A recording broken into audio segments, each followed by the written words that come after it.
If you go on YouTube, Alec Bostwick, he's a reporter, and I caught a video of his where he's explaining it, you know? So you want to make some money from the global catastrophe because you're a greedy capitalist. Look at this wonderful woman who just bought the entire store of paper towels, toilet paper. I don't blame you, but where do you sink your money? Colvin went state to state clearing out sanitizer shelves. He now sits with 18,000 unused bottles in his home and storage unit. Would you say you're sorry?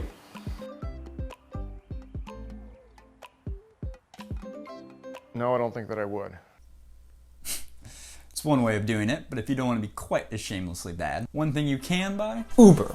Uber stock is going to take off like a Saturn V rocket. People just don't realize it yet. I worked as a financial journalist at Bloomberg News, Yahoo Finance. The issue with financial reporting is that many of my financial journalists wandering around trying to get some sort of scoop of the day, some sort of controversial headline that they can keep their jobs. Tesla's going to do this, Apple's going to do this. But they're unable to, because of the pressures of deadlines, step back and look at the big picture, operate from first principles about what is going to happen in the future economy. And the future is what's going to make Uber so valuable. Because one, first principle, the United States is likely to see inflation. The United States is borrowing a lot of money to sink back into the economy and so you can have your stimulus check and buy beauty products or some new shoes. But it's still got to pay that off somehow.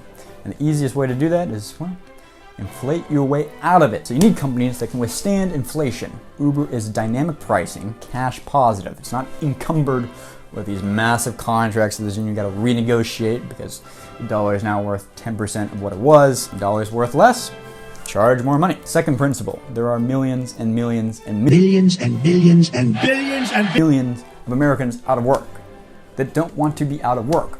But many companies will not be able to hire and scale very quickly. What company can? Uber.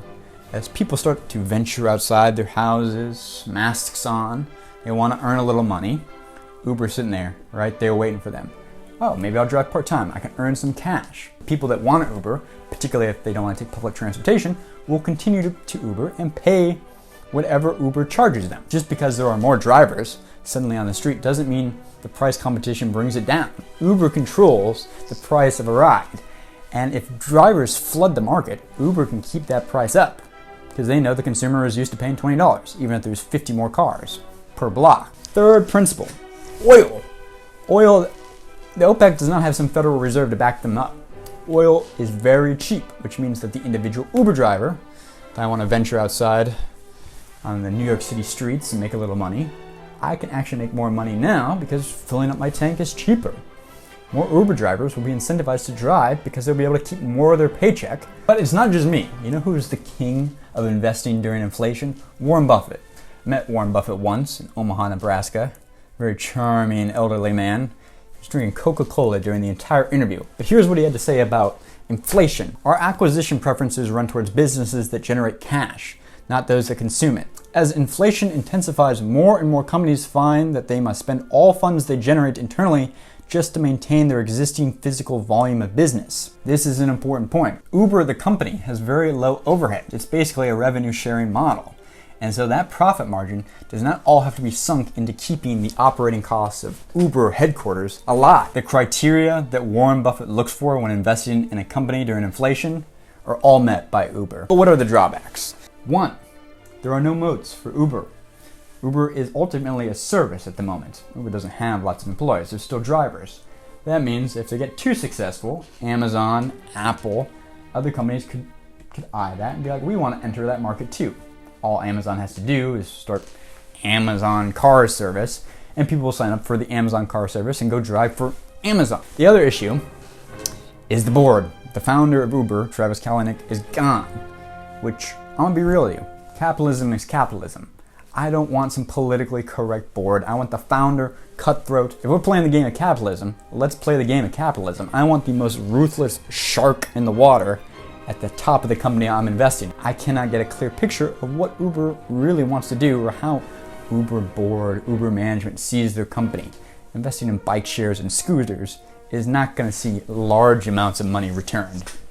It's for, elitist, liberal coastal cities maybe take a bike share, but most of the country is not going to use bike share. They will use the car service part. So, Those are the two drawbacks. But you might have two questions. You might say, what is your vested interest in this? Well, the idea, the mechanics that make up Uber and the financial environment we're in, how they're perfectly symbiotic to take advantage of each other, and how many of my financial reporter colleagues don't recognize it. They're concentrated on biomedical, pharmaceuticals, or hotels, or airlines. Uber can handle inflation, Uber can handle scale of a vast new workforce, and oil prices are low, meaning Uber drivers are incentivized to keep driving because they can keep more of their paycheck because they're not spending it filling up their tank. You want some social proof? I made a video a year and a half ago where I said the winner of the 2020 election is going to be Donald Trump in a race against Joe Biden. Invest if you want to invest, don't invest if you don't want to invest. Hopefully you at least found this thoughtful and insightful. If you like this video, maybe consider subscribing, break down the media, break down reporting, understand the mechanics of the information that you're fed. Thanks for watching. See you guys soon. Bye.